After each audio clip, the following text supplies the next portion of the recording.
architecture, it's not with words. It's with stone, it's with steel, it's with glass, it's with that kind of material, with light, with gravity. At the same time, the question always is, if it's a language, what does it say? What kind of story does architecture tell? And I do believe that architecture is primarily a storytelling profession. Even a building which is blank, which has no character, communicates to us that fact very, very clearly. So the language of architecture, I think, is a universal language. It's a language across languages. It's a language across nationalities. It's a language across religions. It's a language across philosophy. It's a language that really brings us close together, I think, as people in this world. And that's why I think that your conference here, the notion of sustainability, is so important. Of course, technical sustainability, making buildings smart, making environment intelligent, is paramount. But what is sustainability really? At the core, sustainability is care, love for the place, love for the city. Now, maybe those are not the words architects normally use, but I think that ultimate care is what is sustainable about cities, about human life. And by the way, we know about cities that have come to an end. We know it's the cities that have been abandoned because people lost interest in what the story of that city was. So again, language as a universal communicator, and I want to tell you that rather than talk about particulars of project, I have here a series of words, just very personal, that help me to understand how architecture works. And I cannot claim to be an expert because I'm a very late bloomer. I think my very first building was built when I was in my 50s. And I never worked in an architectural office, quite frankly. I tried it for a couple of days, and I didn't like it that much. And I had another profession. I was a musician. I did other things. But one thing for sure that I believe in is the hand. Now, I don't mean the hand just as a physical instrument, but the hand that can grasp through the whole spiritual sense of grasping what architecture is. And of course, that has to do also with really the notion of drawing. Because for many, many years, I drew drawings. Not figurative drawings of possible buildings, since I had no clients. So it would be useless to make drawings of potential buildings. It would be useless to make drawings of utopian buildings when you have no budget and no social discourse or need. But I do believe, like many masters that I really love, particularly masters of the Baroque, of the Renaissance, of the medieval times, and they believe that architecture comes out of drawing. And that is certainly my experience, that as Michelangelo, that great, maybe one of the greatest artists of all time, said to his nephew who wanted to be an architect, said, "What should I study? What should I do to be an architect?" And he said, "Antonio, you don't need to do much. You only need to draw." And I often thought about that incredible statement, that the confidence in drawing and what drawing means. And of course, drawing is not only an abstraction, it is also a representation, an intention of what a space can be. It's something visceral, it's something that connects the eye and the brain, and I think it's an important sense of really creating a project, because a project, unlike a car or a utilitarian object, is not based on something, in my opinion, which existed previously. You know, a car is built on a model of a car from before. An airplane is built on a model of an airplane before. A washing machine follows the technology of washing machine before. But I think architecture is always new. Architecture is always reborn in the act of drawing. And I think that sense of communicating, of drawing, of the hand. And of course, we have many computers in our studios, and we could never do what we do without computers. But I am a believer, and I'm not a sentimentalist, to believe that the act of drawing and drawing itself is the key to the emotion of architecture. And this is another word that I often think about. It's a word that has almost been eradicated in the 20th century from architecture. We're embarrassed by the word emotion. Emotion should not exist in buildings. Buildings should be like machines. They should be objective. They should be clean. But life isn't like that in architecture. It was never like that. To me, an architecture without an emotion is not an architecture. It's just a product of industry. And of course, I am a believer in emotion, and my very first building, I never built anything before the Jewish Museum in Berlin, stemmed not from going to a library to research form, to research history, because it was part of my own emotion. I grew up as a child of Holocaust survivors in Poland, and by the way, I've always admired Bulgaria. It's one of the only countries in Europe during those dark times of complete destruction, not only of Jews, but of Europeans, of culture, of Germany, of everything we call civilization. I always admired Bulgarian people who, during that dark period, the king wore a star, the church cooperated to save its citizens. And that, to me, is really part of the story of what an emotion is. And of course, a building...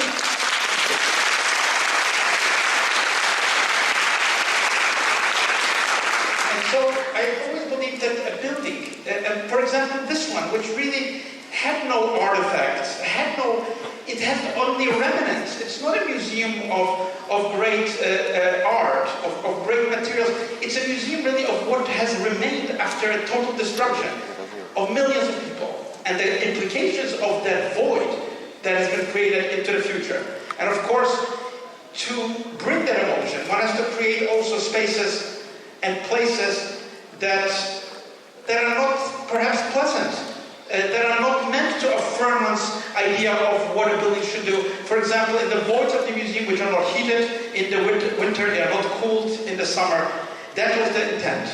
To communicate directly with the idea of what the building stands for, but also with the emotion of its other aspects. And of course, that emotion echoes in the experience not only of the visitors, but of the materials from which the building itself is constructed. And of course, emotion is deep, because emotion goes into the very emblems of our life. In some sense, everything is emblematic, everything is symbolic. Everything that we see is a code, is a premonition, it's a prophecy of what we are and where we are going. And so the emotional aspect, I think, of architecture, not only limited to tragedy, by the way, but also part of the positive sense of life, is, I think, to me, a key idea, a key emotion to express in a building.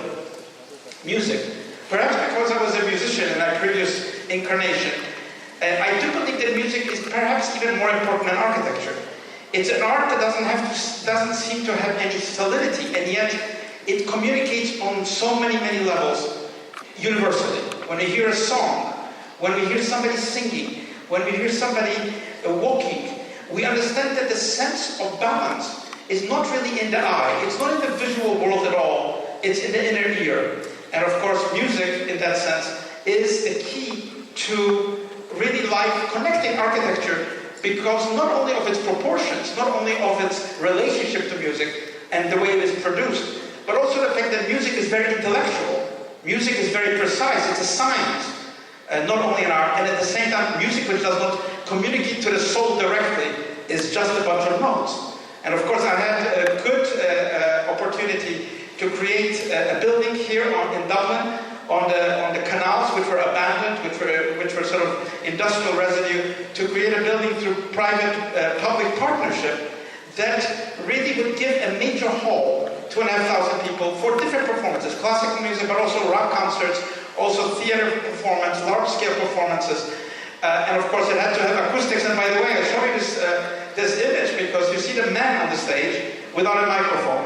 And I think that's the key to a music hall. It's not really how it looks, its shape, but what acoustics does it possess? What feeling does it have? And this one has very good acoustics, and it has on its front a kind of transparent curtain.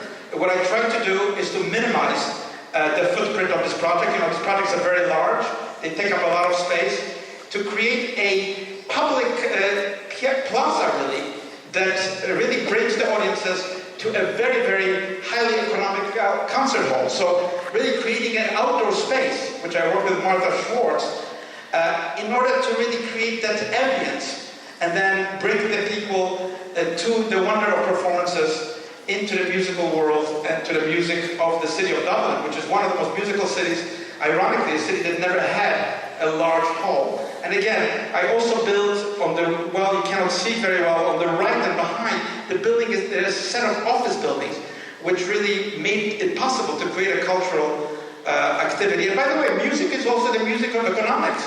We hear a lot about the tragedy of the stock market and the corruption of banking system, and it's right. But think about it. The music and the economy of how life goes on has to be diversified. And in this sense, working with private-public partnership allowed us to build a hall that really works. Now, this word is very, very often abused. Many people use the word human, which, by the way, is rooted in humus, in the earth. And I often thought, what does this word mean when it comes to a very large-scale project? How do we create a place which has humanistic values? By humanistic values, I mean the values which are often under attack by bureaucracy, by technology, by obsession and fetishization of scientific ideas. So what is human? And I show you here a project for which I won a competition in Seoul, Korea. It's one of the largest projects in the world. It is a whole city center within the historical city center of Seoul, which is a beautiful and interesting city, 600-year-old city. So that was my idea. How do you bring the mountains? How do you create a nexus of many buildings, which will be built by many, many different architects, create connectivity between the water and the mountains, between the buildings which should not be regimented to stand in a kind of abstract grid, but create a new ecological sense of space. Now when I say human, it's hard to see it here. It would require at least a 1 hour or 2 hour lecture just on the principle of this kind of archipelagic thinking, which breaks the master plan into many, many neighborhoods. Each one of them controlled by its own mythology, its own idea of planning, its own programming. And of course, this is a mixed neighborhood, right on the river, which contains the central business district, the Yongsan business district. It contains housing, residences, hotels, cultural buildings, one of the largest retail developments. And you can see that river of activity running from the Yongsan station. You can also see the massing of many, many towers, which I kind of based in an imaginative way on a crown of buildings, which is a very famous notion in Korean history. And I just returned from the final presentation. There are about 20 international architects. There are 20 high-rise skyscrapers there, including the tallest skyscraper perhaps in the world in the center, built by Renzo Piano.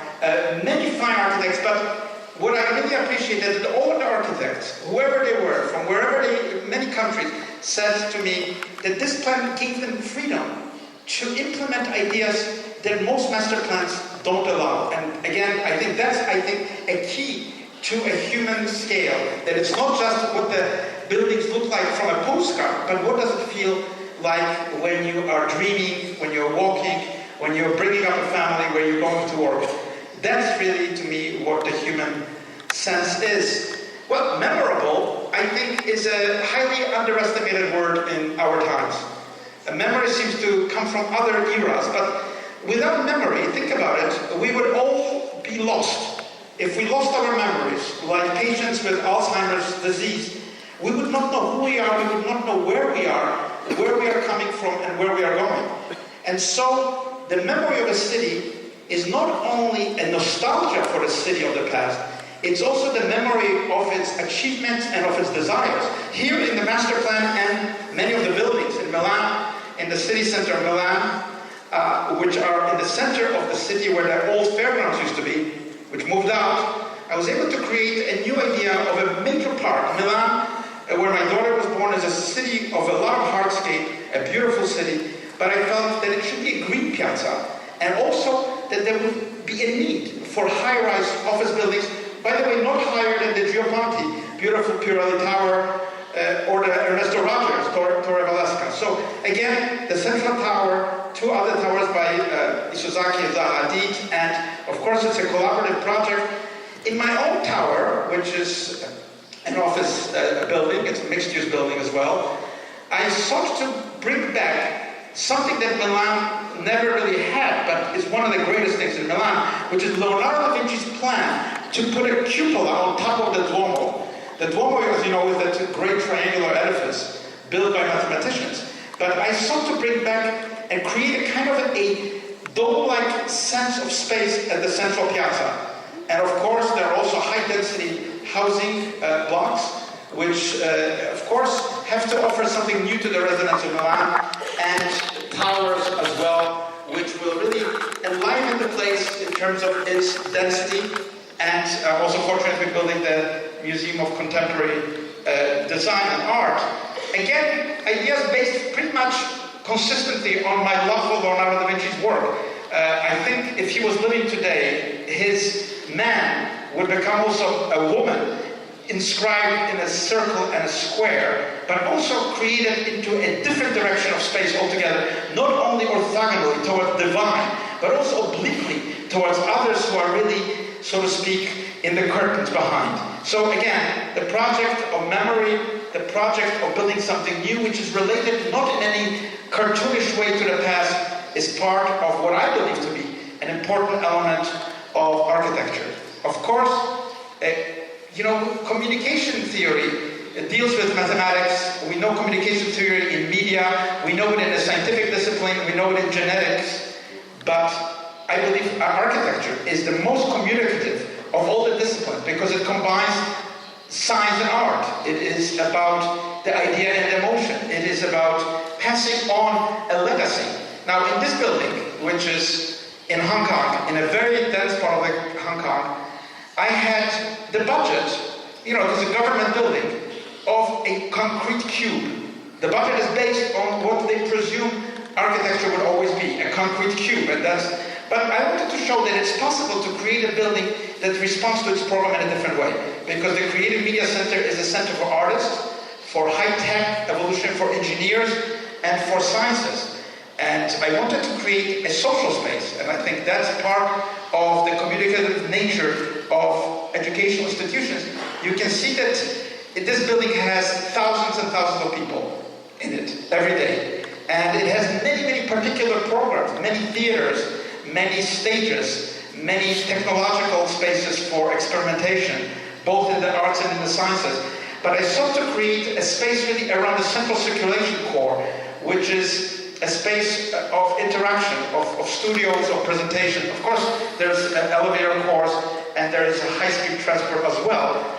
And again, I believe that a building should express something about what it is. Media is an explosive profession today. It's going into many unknown regions. And so this building offers, with its functionality, because it is, as I said, regulated by government in terms of its efficiency. It's not really something that is whimsical. Every space has to be accounted for to every penny. But a building that turns its way and opens views for students, for studios, for public events, to this magnificent, spectacular origins of Hong Kong, which lie really at the harbor. This is on the Kowloon side. So again, a concrete building, it is just painted concrete with all its functional massing, and at the same time a building that I think speaks of a rebirth of Hong Kong, away from the financial center that it was under the British Empire, towards a creative city, towards an interaction, towards a social sense of communication.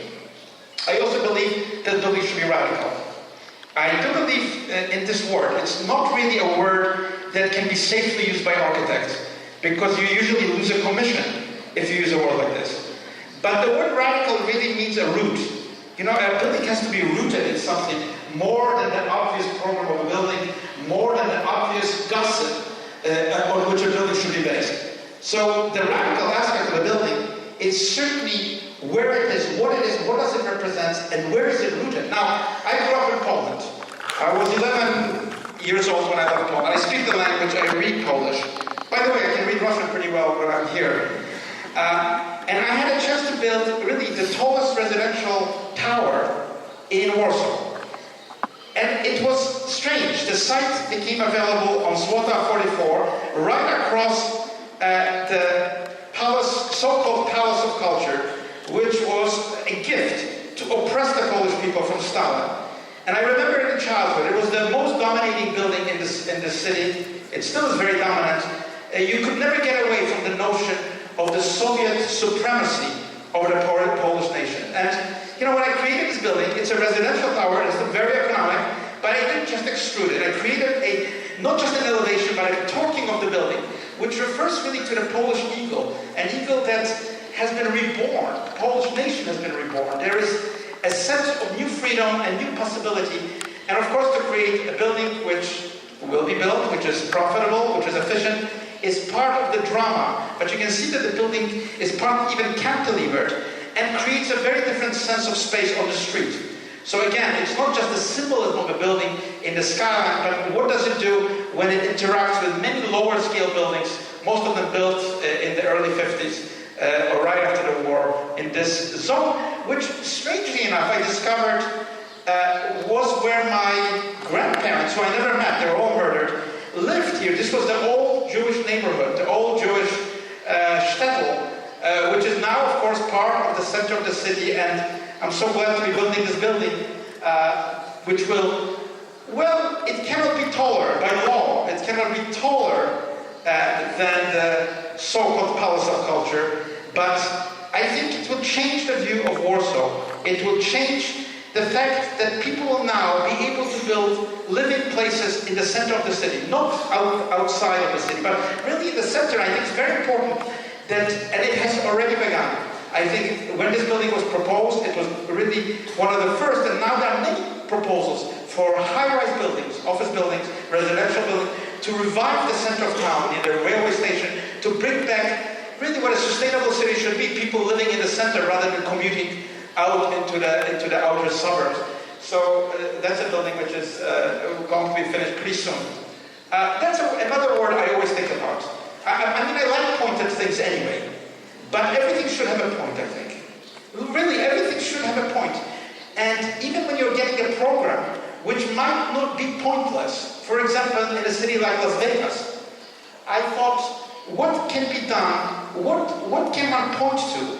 Well, you know that Las Vegas is a city of illusions, but it's also the fastest growing American city for regular people. Not just casinos anymore, not just hotels and nightclubs. It's now people working in Las Vegas. It's a shift of the city. I was able to create this part of the city center with many fine architects working together. My part was this commercial crystal in the center of this project, which I opened towards the Las Vegas Strip, so that people can enter from the Strip. It's not an illusionistic building. You can enter. It has light. It is, by the way, platinum LEED building. It's open to the sky. It harnesses the energy of the Nevada, of the desert. But at the same time, I wanted to create a building, and that's, I think, the point here, that completely tries to eradicate the lines between business and culture. You know, we often keep these lines. On one side is business and commerce, called profit, capitalism. On the other side is culture, called public largesse. But I think the world has changed. We should try to erase the line between those sort of seeming truths. And by the way, I was so pleased that this building now has been used by the Nevada Opera Company to create performances for the public. So again, my idea was not to create a shopping center. Of course, there are many expensive shops here. But to create a place where people can activate other public events. And indeed, art is coming into here. There are people who are actually being able to walk off the strip without control of the normal regulations of how you enter these places, and create a really public space that is enjoyable, that offers a freedom of the city to people, and emphatically points to the fact that the city changes itself. You know, Robert Venturi, that famous and great theoretician, thought that Las Vegas was just a signboard, it was just an advertisement. But I think, and he was right at his time when he wrote it. But now we see that you have to give time to a city. City takes time for cities to change, and certainly Las Vegas is changing. I think City Center, which is perhaps the largest urban project in the United States, $10 billion project to create that entire new center of the city, has already spurred other constructions, even though it is, of course, a difficult economic time. And I think it will change the city and make a point that it's no longer just about entertainment and illusion. Complex is something I often think about. It's something personal. You know, everybody always talks about simplicity in architecture, and I've always had an allergic reaction to the notion of simplicity. Because first of all, life is not simple. Human beings are not simple. Genetics is not simple. Mathematics is not simple. The sciences are not simple. Art is not simple. Music is not simple. There's nothing. Literature is not simple. Cinema, there's nothing. Economy is not simple. But architecture has seemed to mythologize the notion that the simple is the best. And I don't really believe in it. I think complexity is part of the oxygen of the human soul. The human soul needs the complexity that reflects also our own complexity, which means that we are not one, we are many. And we are not just one kind of being. We are multiform beings living not in a universe, but in a multiverse. So, complexity. When, for example, you consider a city like San Francisco, historical heritage of a power station that is to be turned into a museum, I thought it is important to create the kind of complexity of intertwining of structures, of modes of construction, but also of space, that really would reach the possibility of communicating something of not only the pluralism of America, of the West Coast, but also of the Jewish culture, and of course utilizing the sense of space, some of them very, very quiet, very meditative, having no particular programs, but the echoes of one's heart, others very active museum spaces, others restaurants and so on, as a place that even within its very tight envelope, very complex building, it's using the basement of a hotel. It has to use the basement of the hotel as part of its program.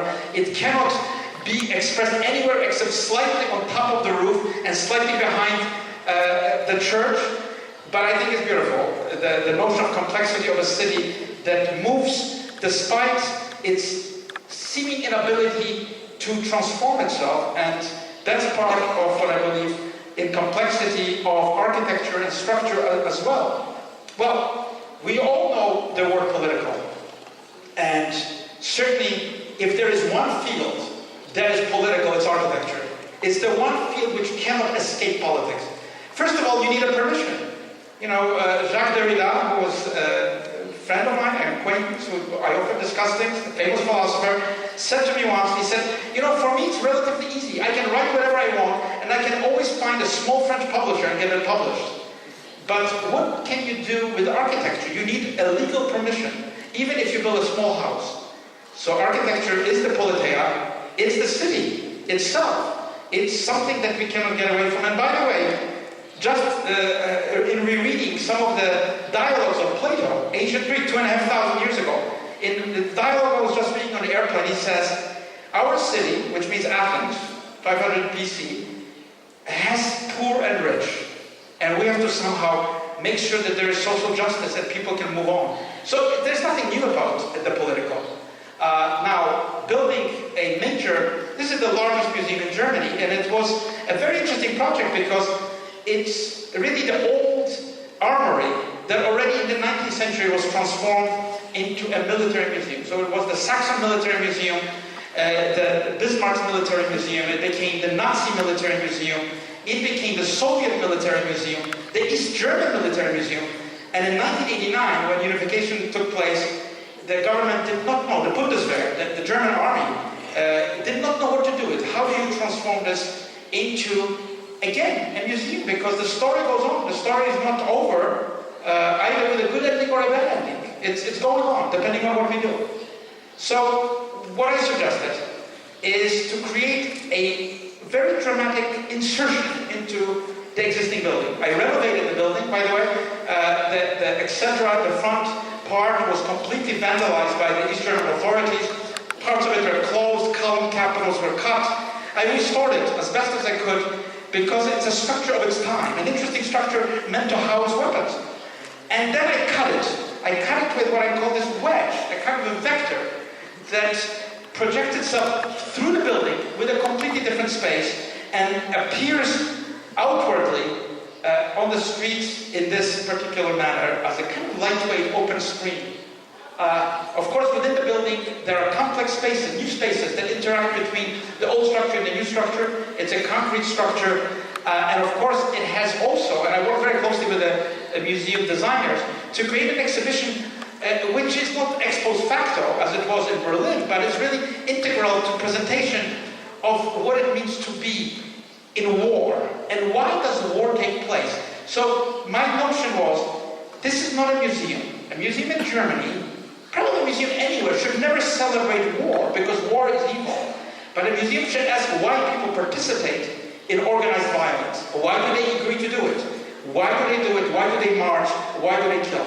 And of course, to do that, you have to create a sense of where you are. Now, you're in this wedge now. The wedge cuts from it traverses from the back of the museum, which you saw in the aerial photograph, through the opacity of the whole building, like a force, and appears on the outside in this pointed form, in this very, very lightweight screen. And it is turned really to give a view. You're outside, you come out of the top floor. It's sometimes cold in Dresden, and you know that Dresden was bombed very violently by the Allies at the end of the war, 1945. Completely destroyed city, which has now been rebuilt. Even in the years I've been working there, I saw it coming back to life. But I created this wedge to give a view of Dresden, so that people can come and see the city as the greatest panorama, palimpsest of their own history, of human history. But at the same time, the vector is not pointing towards the city. The view is where the big wall is. The point of the vector is pointing at the self-similar triangle from which Dresden was bombed in those tragic days when the city was totally devastated. And of course, this was also the city which was such a powerful city in the Third Reich to destroy other cities in Poland and England, in Holland and so on. So it's a conversation, it's a moving on, it's a projection into the outer limits of violence, but it is also a reminder that it is about people, that this comes as close as possible to create a military museum which is a critique of military history. And I'm really so lucky to work in Germany, because this is a project of the German army, of the Bundeswehr. My clients were generals, admirals, really ministers of defense. And they understood that a museum of this sort should not be a celebration of weapons. It should raise questions that I think now all museums that deal with unfortunate conflicts that prevail in the world should really ask. Sculpture. Well, that is something that I've often been accused of. But I'm not the first architect. I read in the diaries of Bernini, in the diaries of Raphael, of Michelangelo, of greatest masters of architecture, that their architecture was usually dismissed because it was considered sculptural. But I believe that architecture is a sculpture. Really, when all is said and done, Marcel Duchamp, that great intellectual, that great artistic man of great mind, Marcel Duchamp from France, said that architecture is a sculpture, but it has plumbing inside of it. That's the only thing that makes it different, because it has plumbing, and sometimes even air conditioning and other things. So when I was designing this very important, I won this project in a competition for a large two-block structure at the end of the Königsallee in Düsseldorf. Very beautiful street, very historical street, 2 blocks, which had very strict orders. I thought this is a place to really, even though you have the 2 blocks, to create a luminous space, a luminous cuts of the park coming into the building, and create a lively, interesting, very disciplined building, which of course is very, very big and very important. It has very many shops. It has some of the major department stores. It has 3 floors of offices, restaurants, cafes. So again, a major, I would say, urban sculpture at the end of that historical axis. Well, the unexpected is something I truly believe in. Again, my guides in this are the Greek philosophers. Heraclitus, one of the most mysterious philosophers, about 2,500 years ago, said, better be on the lookout for the unexpected, because if you're on the lookout, if you're not on the lookout for the unexpected, you will definitely miss it. So it's possible to miss the unexpected if you're not on the lookout. And I thought, yes, every building should have the force of the unexpected. Now, this is Toronto, a city I lived in. My wife is Torontonian. Very quiet, very genteel city. Very, very kind of English-like, calm and elegant, and very understated. But I thought, it wasn't true. There were so many immigrants to Toronto. There were so many nationalities arriving in the city, from Asia, from Africa, from the Caribbean. The unexpected has its consequences, that it can change the place itself. And of course, celebrating the wings of the museum, which were built in the 1920s, I created what I call the Crystal. It's a museum which has largely art collections from around the world. It also has the largest nature collection, the largest collection of dinosaurs. So I wanted to create a museum that beckons you even before you enter, that is interesting to people, that even is controversial. Of course, you cannot do the unexpected without controversy and without sort of strong opinions against the building. But I must say, the building was very controversial, but now there's more than 1.5 million visitors a year in this building. So the building has garnered great crowds of people who enjoy the unexpected future of Toronto. That it's not going to stay British, and it's not going to stay calm, and it's going to be more and more, I think, like New York City. Here it is, you see some of the dinosaurs peering over the street, and the building itself, which of course in the weather of Toronto has different colors depending, no matter where you are, because each plane of the building, which is clad in aluminum, has a different light and a different sense of spatiality. And of course it is, it should be interesting. Large museums often create a very, very monotonous mental projection. They are very tiring. So it's important, I think, to create something that is enlivening, unexpected, raw. I never had budgets to allow me to use very expensive materials. Many of my buildings are really on shoestring budgets. I really admire architects who have, kind of great clients with a lot of money, and they can do fantastic projects. But I was born without those clients, and my work is mostly sort of for very modest clients. When I was building the Felix Nussbaum Museum, really, it's a building that probably a villa somewhere in this North German town is probably more expensive than this building.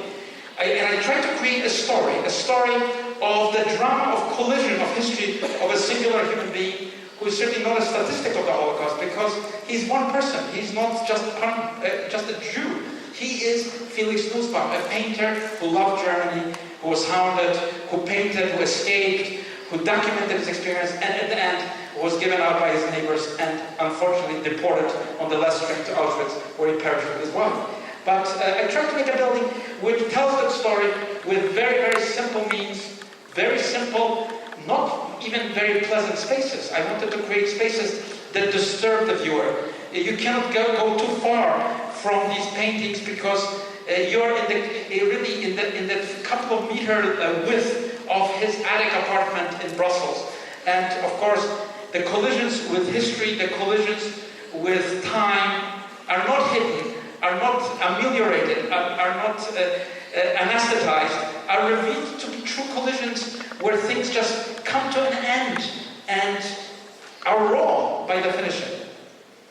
Well, innovative is another word which is often used, and I often thought, what do you do with the word innovative when you have a client and a project that is very formulaic? You can't change an office building too much in New York City. It's Mr. Makichol. You cannot change a residential logic, because that's how people live and that's the economy of a building. But I thought, how do you create a high-density development which really is innovative, because it gives every resident a view of the Keppel Bay. It gives every resident a new position in space. Even in the vertical space, you are in a doubly curved surface where every unit is kind of floating. There's nothing really above you exactly, nothing really below you exactly. You're just kind of floating. And of course, the reason I was able to achieve this, and I have to give you this little story, at one point, of course, the developers say the building is getting too expensive. Let's value engineer it. You know this word, yes, as architects. Let's make the building a little simple. No, being a practical architect, I agreed, and we created only one curve, which was not so nice. But the authorities in Singapore are very smart. They said, Mr. Libeskind and developers, we give you the right to create a building 1/3 taller because of its shape. So, if you want to build only one curve, we'll cut the building by 1/3. And of course the developers understood that that's not profitable. So they allowed the project to develop with this double curved curvature. And I have to say, it's radical, but people have moved into it very happily. They sold the project in a few seconds. And it is very interesting. It's high density. It has, even the lower villas are about 7 to 12 stories high. So it's a tiny piece of land, very expensive piece of land. And the idea, how do you create really a sustainable city? Bring the greenery into the vertical dimension, create the right kind of ecology for the buildings, and create the amenities for the public that have cafes, clubs, place to be. And certainly, very important in any city is to create not just the public buildings as icons, not just the museum or the railway station, but where people live. Because how do we judge icons? How do we judge cities? We don't judge the cities by how great a museum is. That has never appealed to me. You judge the city, how well do people live in the city? And I think everyday life is really the ultimate paradigm for how a city really can go. And of course, having had this privilege to work on such a large project with such smart clients in Singapore, I was able to be commissioned for another project, really almost next door, for many, many more buildings on even more difficult and more dense site. And of course, it all has to be able to be sold and work well. So it's always a challenge to bring high-density living. Expressive is a word that is associated today with the 1920s. People think of expression as something ugly, as something evil, as something like expressionist art. They don't like expression, but I like expression. Expression isn't evil. Expression isn't deformity. Expression isn't ugliness. Expression isn't self-indulging. I use expression in the way we use the word espresso. You take the coffee and you squeeze out the best coffee and you leave the dregs behind. I think that's expression. That's the fullness of expression. And I had a good chance to be commissioned. I never did a house before. A very small house. Really, it's a one-bedroom house on a beautiful site in Connecticut. By a couple, they're both art lovers. One of them is one of the most famous art experts and auctioneers of art in New York. And he said to me, well, we have so much artwork in our other properties. We don't want any artwork in this building. We would like the building itself to be kind of for us an intimate, beautiful space that we can look everywhere and enjoy ourselves. So the building is really a very special building. It's small, as I said. It doesn't have much glass in the building. It's a building which is turned to take advantage of its position with minimum amount of glass. The interior, unfortunately, I don't have any pictures here, is completely wood. It's kind of Dr. Jekyll, Mr. Hyde. The exterior is like a Ferrari. It's stainless steel, which takes the colors of the sky. The interior is really all oak wood, very heavy oak wood. So it's about intimacy, and I think the best compliment, as was mentioned here, is when your clients tell you that they love to live there. That's a house they love to be in. What else can you enjoy more than that kind of statement? Diverse. It's important. Diversity is an important word socially, politically, in every sense in our 21st century time. But diversity in architecture might mean that we have to be able to mix a variety of activities, variety in a singular space. Now, this space in Switzerland, right next to the capital of Bern, on top of the highway, very sustainable. You're building where just emissions of cars are, basically. Create a bridge. It's a large shopping complex, not just shopping center, but it's a convention center. It has multiplex cinemas. It has spas and entertainment facilities. It has also housing for the elderly. That's one of the things I propose which happen. Where better for elderly people to live than where there's a lot of activity of young people. And this project, again, as I mentioned before, I tried to create the atmosphere of a museum. It's funny. I built so many museums. I said, why do shopping centers have so little to do with culture, since every element of shopping is a kind of work of art that is on auction for sale. So I created a place that doesn't have any feeling of a shopping center at all. And I have to say that even in this economic decline and difficulty in Europe, this is the most successful shopping center that has been built on this way between Switzerland, Austria, Germany, France, in this important nexus. And of course, innovation in terms of diverse programming, diverse architecture, so cathedrals of swimming, where you can, transform them to nightclubs in the evening. A lot of structural challenges, a lot of programmatic challenges, but I think the diversity is what makes that landscape come alive. And then you see cows, and you hear the bells, and it's beautiful to have this very powerful urban sense in what used to be just a solitary suburb. Risky. This is a word that architects hate and clients hate. You can take a risk almost in everything else in life, but not in architecture. Well, that's not true. I think if you don't take a risk in architecture, it's not interesting. Risk is elementary, because life is a risk. Every breath is a risk. Every movement is a risk. Every idea is a risk. I do believe in risks. And when I built the Denver Art Museum, in a really what was called a cow town, a beautiful city in the deep west, I thought, this is a city which is much more interesting than it appears to be. First of all, it has great art. It has the great Geoponti buildings, which I am connected to. It has a verve of life. It is a city that has taken the risks to be there. Otherwise, there would be no train stop between Chicago and Los Angeles.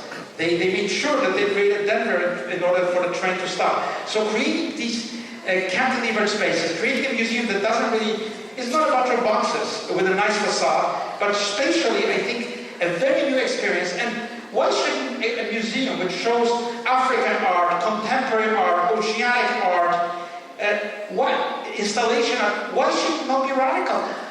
The artists are radical. Art itself raises the question, what is life? I think architecture should support this. And by the way, I had great curators, great directors, great board of trustees who agreed in this sense. And of course, there were all sorts of comments in the beginning that people might get dizzy in the museum, that they might lose orientation and lose balance. But I think that's okay. You lose balance when you see the Guernica. You lose sense of orientation when you see a Mark Rothko painting. When you see a Richard Serra sculpture, you don't know where you are, and that's what makes them such great works of art. So I thought, here I have a chance to create something that brought people together. And by the way, it's really about urban space too. This was a place which had many parking garages. It's really the center of the city.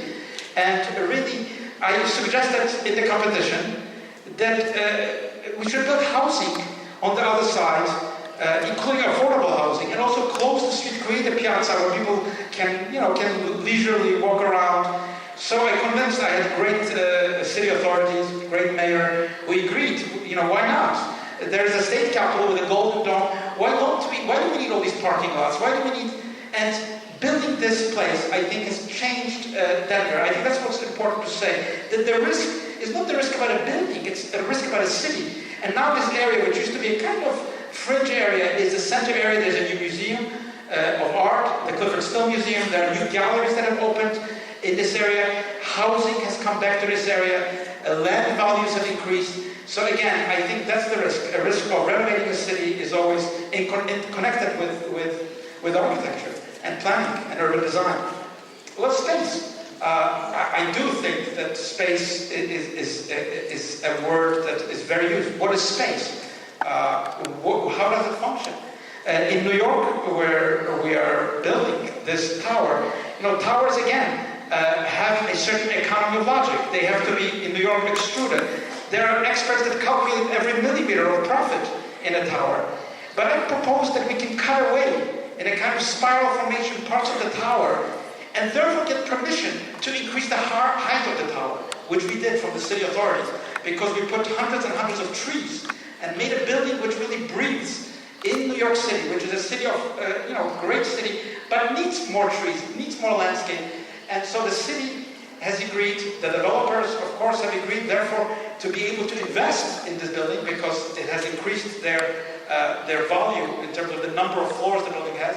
And I think it also changes the possibility of, even in a very restrictive environment, which of course building a tower in New York is, what can, I think, create a tower that is permeable, through which you can see other places in New York, which gives a new sense that something indeed is changing in the desires of people to live in a city that has better air, better sense of greenery, more ecological, more interesting to live.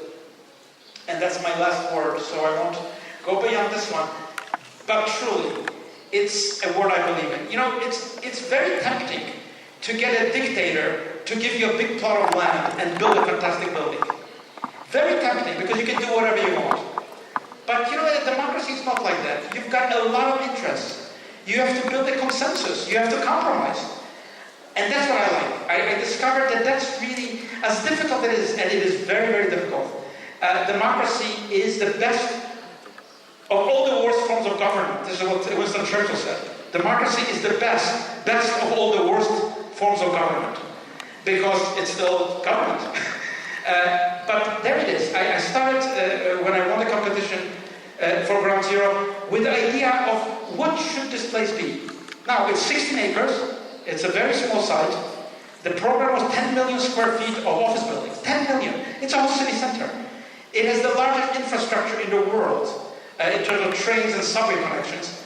It had a demand of at least 5 million more square feet of density of infrastructure, culture, and so on and so on. But I decided strategically in the very beginning not to build on about half of the site. I didn't think it was real estate anymore. You cannot build where people perish. And then it becomes a challenge. If you eliminate half of the site, out of the 16 acres, 8 acres you give to the public, to the memorial, to the plaza, to the streets of New York, you still have to create the density.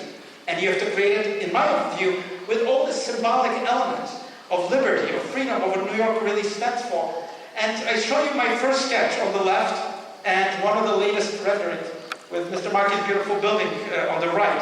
And you can see that it's really not far, because when I started this project, there was a lot of disagreement. The then mayor of New York wanted no tall buildings. He said we should have only low buildings in Lower Manhattan around the site. There was a very powerful lobby group who wanted to rebuild exactly the two towers. I didn't listen to those ideas. I thought two things. I thought New York is about towers. It's what makes New York sustainable. This island is about towers. So I really, went with my gut reaction, and I also distributed the density into 5 towers rather than 2 towers. Norman Foster, my good friend, had 2 towers. Others had even 1 tower. But I said, let's make as many towers as possible so they can be lower. Lower in a sense to create better streets, to create a better sense of being at the plaza, Central Plaza. And I have to tell you the truth. My parents were workers in factories in New York, in the sweatshops of New York. And they were, my father worked around this area in a sweatshop, a printing shop. And I knew that my parents, had they been alive, they would never be in those gleaming buildings, those 5 buildings that are being built. They would be in the subways and on the streets of New York. And that's what I concentrated on. What is the public space for people, not just for the company? So there it is. You can see tower number 1. You can see the development of the site. The site is, of course, so many interests. You have the families of the victims. You have the Port Authority of New York, which has 7,000 engineers and architects. Just think about it. 7,000 engineers and architects controlled by the governor of New York and the governor of New Jersey. You have the mayor of New York controlling the streets of New York. You have the private developers and their own architect. But at the end, you have to garner a consensus. There is a division of labor, but a unity of an idea. And that idea is really to create a central public space, shift the development away from Wall Street. The developers all wanted the tall towers to be as close as possible to Wall Street, because that's where the activity. I said, no, you should shift the site over the Hudson River where you have beautiful views, where you can shift the building so there are no shadows onto the memorial. There's the most sunlight you can have, and create a badly needed public space that has a cultural vibrancy, that has a museum, that has a sense of space and place and time in it. And of course, you're seeing here at the memorial. I was there with the President Obama, the governors, the mayors, on the opening last September 11th. And I can only tell you, I was approached by so many members of the families, members of the police department, or fire department, who lost hundreds, well, thousands of people. I said, you know, we saw what you promised, but you delivered it. It's true. It's not just a drawing. Despite the politics, despite the controversies, and believe me, the controversies were major. The project was almost every day in the news, and not always in a positive sense.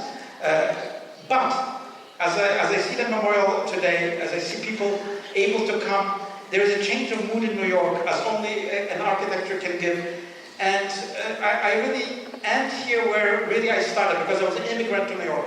And I did come by boat, not by airplane. I came by ship. I didn't speak the language. And I thought, this incredible skyline of New York, created by so many interests, such a complicated thing, but such an inspiring thing that does echo the Statue of Liberty, does echo the values of democracy, which is justice. And of course, we don't live in a perfect world. We don't have a perfect government. But it's about people around the world who all want to live in a good, open, democratic society. Thank you.